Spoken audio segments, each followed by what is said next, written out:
Zombie एपोकलिप्सी के बीच दो दोस्त एक रोड पर भटक रहे होते हैं। ना कोई मंजिल, ना कोई रास्ता। लेकिन जब डर, लोनलीनेस और गलत चॉइस मिल जाती है तो सर्वाइवल सिर्फ जिंदा रहना नहीं रहता। एक कार्बिन के बाहर मिक्की शांति से सिगरेट पी रहा होता है और हेडफोन्स लगाकर म्यूजिक सुन रहा होता है। अचानक उसका डिस्क मैन बंद हो जाता है, लेकिन बिना घबराए वो कामली बैटरी चार्ज करता है और फिर से उसका म्यूजिक चल पड़ता है। तब वो कैबिन के अंदर झांकने का सोचता है, लेकिन उसी वक्त उसका दोस्त बेन घबराता हुआ बाहर आता है। उसे भागने को कहता है। अंदर से भयानक आवाजें आ रही होती है। बेन तुरंत गोलियां चलाने लगता है और दोनों वहां से भाग जाते हैं। तब क्लियर हो जाता है कि कोई ज़ॉम्बी एपोकलिप्सी को काफी महीने बीत चुके हैं और दुनिया पहले जैसी नहीं रही। बेन और मिक्की दोनों पहले से ही बेसबॉल प्लेयर थे। बेन अब ज़ॉम्बी को बैट से मारने में स्किल्ड हो चुका था, लेकिन मिक्की अभी भी वायलेंस से डील नहीं कर पाता।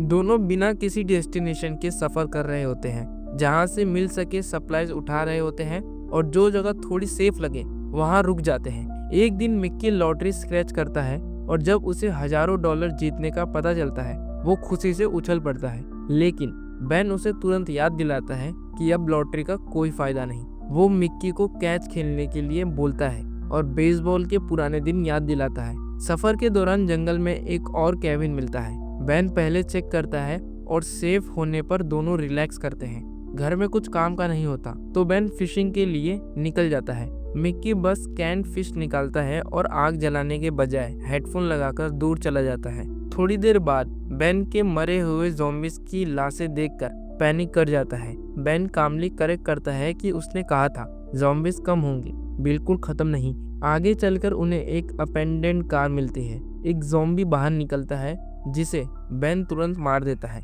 कार बदबू से भरी होती है पर चल जाती है। अब दोनों रोड्स पर स्मूथली ट्रैवल करते हैं, बस रेडियो काम नहीं करता। एक दिन मिक्की अपनी एक गर्लफ्रेंड को याद करता है और बेन को उसके घर चलने के लिए मना लेता है। बेन सेफ्टी चेक करता है जबकि मिक्की उसके म्यूजिक, परफ्यूम्स और कुछ पर्सनल चीजें उठा लेता है। गैरेज में टूल्स और वॉकी टॉकी मिलते हैं और काफी टाइम बाद दोनों ब्रश कर पाते हैं। बेन कार के बैक सीट को मॉडिफाई करके सोने की जगह बना लेता है। मिक्की उस घर में रुकना चाहता है, लेकिन बेन मना कर देता है और पुरानी ट्रॉमेटिक यादें याद दिलाने लगता है। कैसे एक घर में फंसे रहने की वजह से उन्हें पहले डॉग फूड और फिर कुत्ता ही खाना पड़ता है। मिक्की की फैमिली भी शुरुआत में इसी तरह मर गई थी। आर्ग्यूमेंट के बाद मिक्की और ज्यादा म्यूजिक में डूब जाता है। रास्ते में क्राउस का फील्ड देखकर बेन खुश हो जाता है और उन्हें प्यार करता है। वो मिक्की को बेसबॉल खेलने को बोलता है, लेकिन मिक्की सुन नहीं पाता। बेन मजाक में उसे ज़ॉम्बी बनकर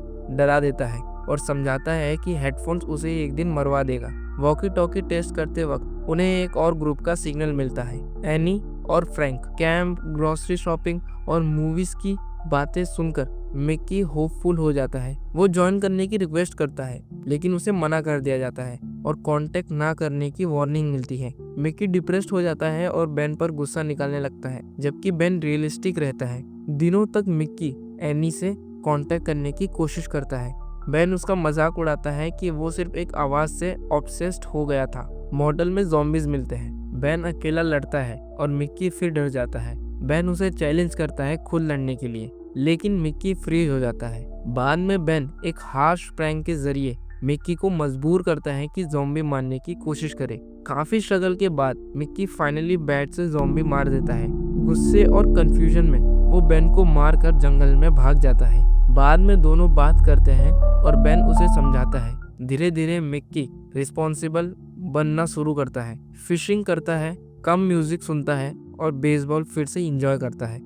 एक दिन गैस निकालते वक्त जेरी नाम का एक आदमी मिक्की को हॉस्टेज बना लेता है। बेन सिचुएशन हैंडल करता है और जेरी को मार देता है। तभी एक और कार आती है। मिक्की आवाज पहचान लेता है, ये एनी होती है। वो बेन को गोली मारकर धमकी देती है, कीज फेंक कर चली जाती है और उन्हें बीच रास्ते में छोड़ देती है। रात को ज़ॉम्बीज कार को घेर लेते हैं। पानी खत्म हो जाता है और उम्मीद भी। आखिरकार मिक्की बाहर जाकर कीज ढूंढने का डिसीजन लेता है। वो बिटेन हो जाता है। बेन उसे कार छोड़ने को कहता है और जब मिक्की मना कर देता है, बेन आंसू के साथ उसे गोली मार देता है। आखिर में बेन अकेला रह जाता है।